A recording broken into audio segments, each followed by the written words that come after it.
I'm Haig. I'm 2015 Birthright alumnus, founder of HighTab, a product leader, and a data scientist. But today, I won't be talking about that.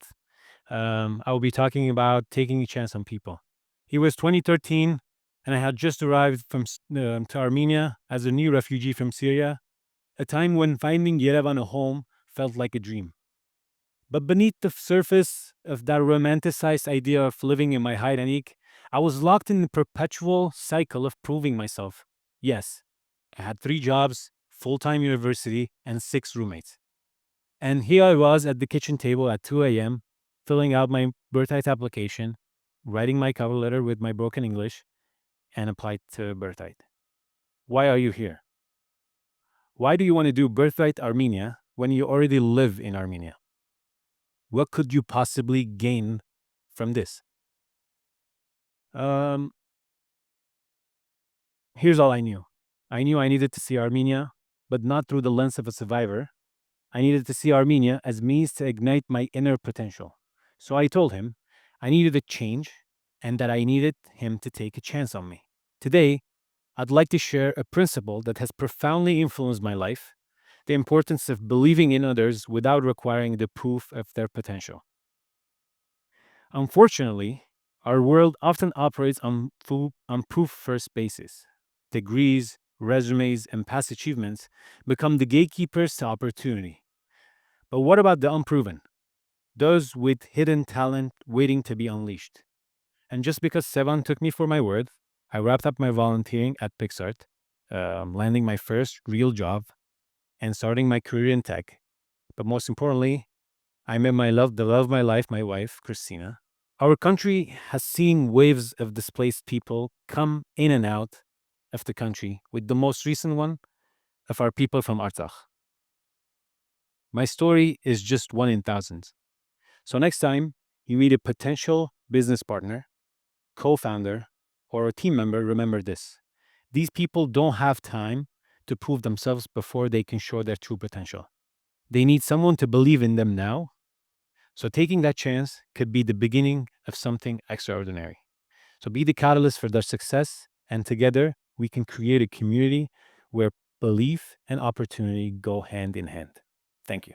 In times of crisis, we gravitate towards the things that feel most true. This came sharply into focus for me in the fall of 2020 when war broke out in Artsakh. I followed my instinct and I found myself in this makeshift position working as a liaison between the Ministry of Foreign Affairs and foreign journalists who are arriving in Armenia. A lot of what I was doing was logistical and technical, like I was connecting journalists to drivers and fixers. But at the heart of it was something that felt very urgent. All around us, there were so many human stories unfolding, and I wanted desperately for those stories to be told. To an extent, I think I was successful, but when the war ended, I wasn't just heartbroken. I was also left wondering, why am I working so hard to help other people tell our stories? So right after the ceasefire in November 2020, I was in Stepanakert and I was working on what I thought would be like a journalistic piece, an article about the aftermath of the war. And surprisingly, what came out rather than sort of a linear narrative were these fragments of images and sounds and colors. And what came out accidentally was poetry, unnaming. Whoever named this place Black Garden must not have been here in the spring, when the grass grows neon green, must have paid their official visit in the dead center of November, in that moment between leaves and snow, the illusion of stasis. They couldn't have noticed that even in the stillness, all this earth knows how to do is shatter and bloom. And mountainous, yes, but even that, like a bulky cloak, like calling the ocean wet. It only looks mountainous from the outside. From within, we don't see mountains. We are mountains. Thank you. I've been pretty consistently writing and publishing poems, and I'm now working towards publishing my first collection. We're living through a very difficult time, and in this time, the stories we tell are not just a distraction, they're a way to reflect and they're a way forward. And I wanted to close with this final stanza of Vahan Tekeyan's poem, Poshi Ask, which is the namesake of our podcast, Country of Dust. Tekeyan wrote it in 1933, but it really feels like it's written for us today. Any shock can erase you forever, and no eye will even blink. Yours alone the concern. But hope rises like the sun. Accumulate. Dust consolidates into stone. Thank you. Hovk is a village in Tavush province between Dilijan and Ijevan. We're up in the mountains. I bought the land in 2020 and started developing. We've got our guest house, the farm, and campground. The reason kind of why we started all this is twofold. One is the business aspect of it. What we want is to show that you can have rural investment in a village it takes about 4 kilometers to get up to our site, doesn't have gas, infrastructure is lacking, yet in that setting, we can have a functioning business and a thriving business. Our second goal is economic development. That's really where the rubber meets the road, and it's kind of difficult because a lot of our villagers are refugees from the 1990s, and so they have a lot of trauma and psychological issues. There's a lot of alcoholism in the village, so getting workers that are skilled that can show up on time is really difficult. We also realize we can't do this by ourselves. We need other people. If in 5 years and 10 years we want to look back and say, wow, we had a huge impact in Hovk and it's been a 180, we're not going to be able to do it by ourselves. So if one of you guys are interested in economic development and have fun, cool ideas that you guys would like to do in Hovk, we'd be more than happy to help. One of the main things that drives us and keeps us going is the positive impact we're having on the village.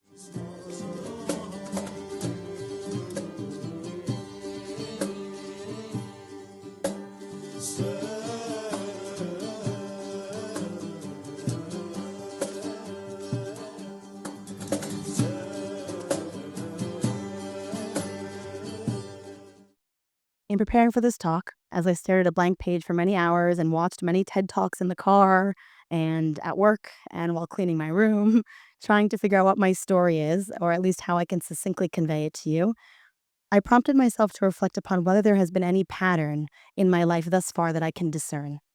Any characteristics or qualities that have been with me as far back as I can remember, particularly in the pivotal moments. And one very clear answer came to mind for me: curiosity. Any accomplishment that I may have had going to Harvard Law School, working at the International Criminal Court, founding these 2 nonprofits, interviewing survivors of mass atrocity in conflict zones, publishing a play about the Armenian Genocide, all of it has been a byproduct of my curiosity. For me, it's been a curiosity of how to close the open wounds that are created when the harms suffered by victims of mass atrocity go unrecognized. Put more simply, it's a curiosity to figure out how the truth can be acknowledged. I couldn't have told you that years ago as a kid when I was spending time at the Armenian old age home in New York and just hanging out with the survivors of the genocide and asking them about their stories and asking them, why they care so much about this still, why 100 years later it still matters to them. Even though I couldn't articulate to you that acknowledgement was the purpose, I've learned throughout my years of advocating and pursuing justice and whatever that may mean, that at the core of what justice is, for me at least, is acknowledgement. I was interviewing a Holocaust survivor who said, you can imagine how it hurts when they say it never happened. And I felt that pain, and my curiosity was to try to relieve that pain, not just for Armenians, but for every victim community of mass atrocity that I encountered, that I worked with, etc. But somehow, Armenia was never off my mind. And and I think for all of us, that's true. All of you here, whether you think that you've not acted on a thought or curiosity of yours, you have. By being Birthright alumni, each of you has already taken this path. Each of you has already taken an action to acting on that curiosity. And if there's something more that you have in mind, some other thoughts, some other idea, it's not that much harder than booking the flight to coming and doing Birthright. You can do it from your hometown, from your home, wherever you live. You have to all find, and you probably already have, what your curiosity is and what your passion is and how you're going to move forward and act on that within your field. I've used my networks at Harvard and Columbia and the International Criminal Court to get Armenia to be acknowledged, to have their problems be our problems, to be on their radar. I will mention quickly a little bit about my organization, but really the point of my talk, all I wanted to do was to have you start reflecting on what those obstacles are, and why you haven't acted on them, and what your curiosities are. And although you might not be able to articulate it right now, why you're doing what you're doing or what it means to you, like I couldn't tell you. I realized this recently, that at the core of oral history collection and memorialization and writing reports to the UN and building cases at the ICJ and the ICC, the way that I characterized all of those passions that I had and all of acting on those passions is that they come down to a core sense of acknowledgement that I didn't feel we had growing up, the pain of the lack of acknowledgement. And so I was motivated by that and pushed forward by that. And you all have something that you're motivated by, and you would not be here if you didn't. So find what that is that you're motivated by and act on it. If you scan this QR code, I would really love it if you all did. This is from my NGO Rerooted that I started 7 years ago. And I really believe that all of you have a story. And this is not, you can follow us on Instagram, that's rerooted.archive. But this is so that you can tell your family story. And not just about genocide, but about what it means to be Armenian growing up in Germany or Syria or Iraq or wherever it is that you're from. I don't have the answers, but at least we can brainstorm together about what your curiosity is, what your passion is, how we can make it happen, because all of you are here for a reason, and you all have that within you. And I would love to hear more about it and be excited by your passions. Armenia, not just a place for the summer. Why do I say that? It's great to come every summer, have some wine in Syrian, have some tea, and go back. Why? What if he didn't at the Zavatnos airport every time feel awful that you're leaving? I am sure most of you have thought about this question, especially after you volunteered and Birthright and had an amazing time. Armu as the land that's given us our identity. Repatriation for me is more than just a return to our roots. It's a powerful statement of a commitment. Imagine if each one of us, with our insanely amazing ways that God's made us, bring yourself here to do whatever the cool thing that you're meant to do, from design to environment to law to whatever. I mean, what a country we would be. So here's some 4 reasons I want to give you why I think you really, really should think about it this year. Actually, 6. 1, opportunity. If you're Jarbik, you will thrive in this country. Armenia can truly be a place of opportunities. I mean, just look at all the businesses that are thriving. 2, you can work remotely. Keep your job back home, get the benefits of the lifestyle here. It's a win-win. What more can you lose? I love that. 3, almost everything that is now accessible, that you have back home, like Costco, Trader Joe's, whatever the heck you like and miss about your home, you can now get it here in 2 days. Okay, I'm just kidding. Maybe 2 weeks. But still, there's clothing, there's 1X. Okay, love, it's 2 weeks, but you'll get it. You will get it. 4, social life. Every day in Armenia is a Friday. Like literally every single day. There's not a single day that goes by that people aren't ready to meet up with you. If you're tired of the loner lifestyle back at home, this is the place. 5, we need you. It's not just during emergencies when we need you most, because the people who are most helpful are when during the emergency that comes, they already know where to go for everything. They know the petak daghavar, they know the I don't know what, sirmaludis, actually that's Turkish, don't go there.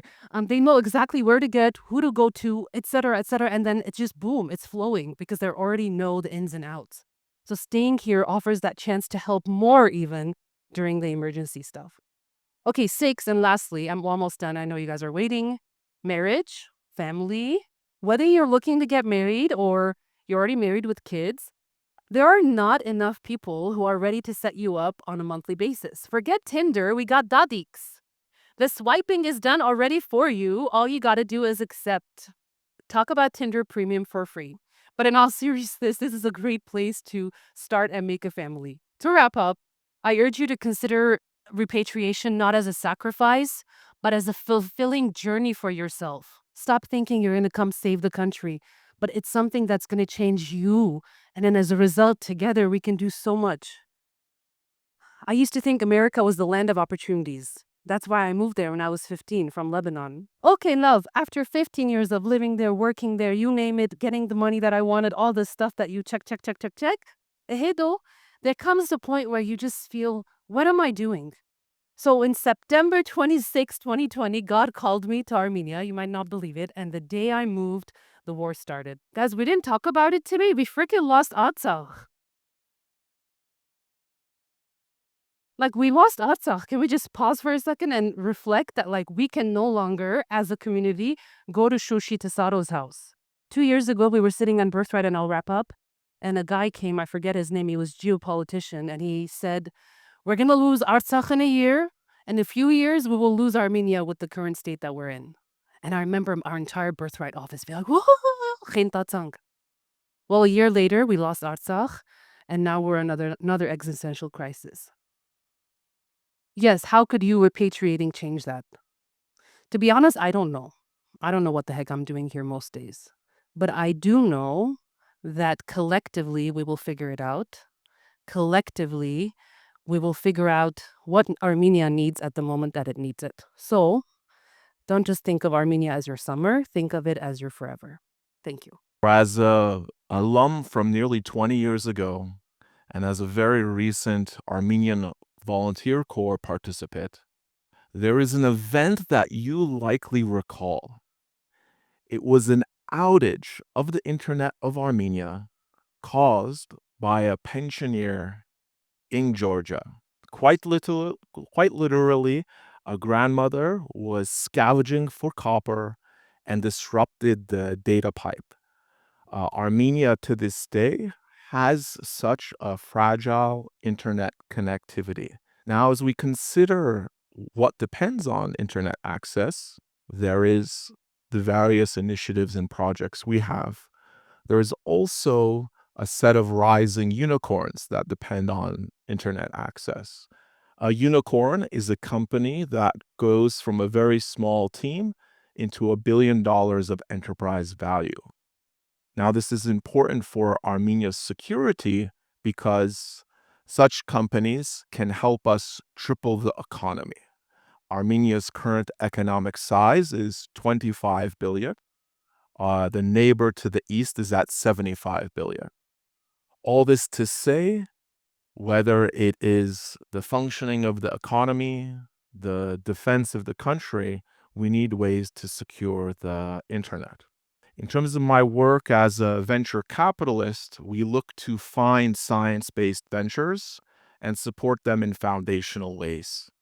Things such as capital, contacts, customers, as well as contact. And I'm reaching out to each of you collectively as a set of contacts in our beloved community here with Birthright Armenia regarding case studies for internet. I'll highlight this as I bring the talk to a close. But first, let's talk about some of the solutions to this foundational challenge. So whether a company is in robotics, such as Moxie the robot, that allows us to export know-how to educate other nations. We heard earlier, for example, the work that Tumo is doing. Or whether it is Gecko Robotics, where it is know-how we have to maintain the infrastructure for other nations, even nations in terms of their navies, and we as a nation do not have a port. We can have that say and that ability vis-a-vis technology diplomacy. So if there is know-how and technology we can offer to the world, focused on innovation as opposed to caviar diplomacy, which focuses on corruption, we can gain access to the things we need by being indispensable to the partners we are aligned with. One such technology we need today is internet-based connectivity. So what you see here is the constellation of 5,000 Starlink satellites. I want to thank our dear colleague for enabling this, our ground control, so to speak. And so these satellites, most interestingly, given to their number, there's 5,000 orbiting the Earth right now. At least 3 or 4 can be seen by Armenia at any one time. So we have here the potential of an alternative if the physical cable is cut in Georgia, particularly going to the Black Sea.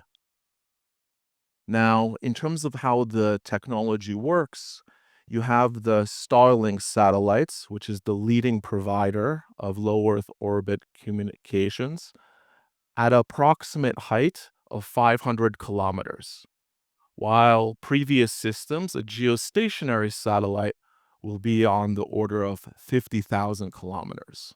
All this to say that it is possible, due to these shorter turnaround times, to have Zoom work for your projects and initiatives, for companies to operate, for the economy to move, for healthcare services to function, for telemedicine to be possible in the remotest parts of the country, for agriculture to be done with Internet of Things type technology.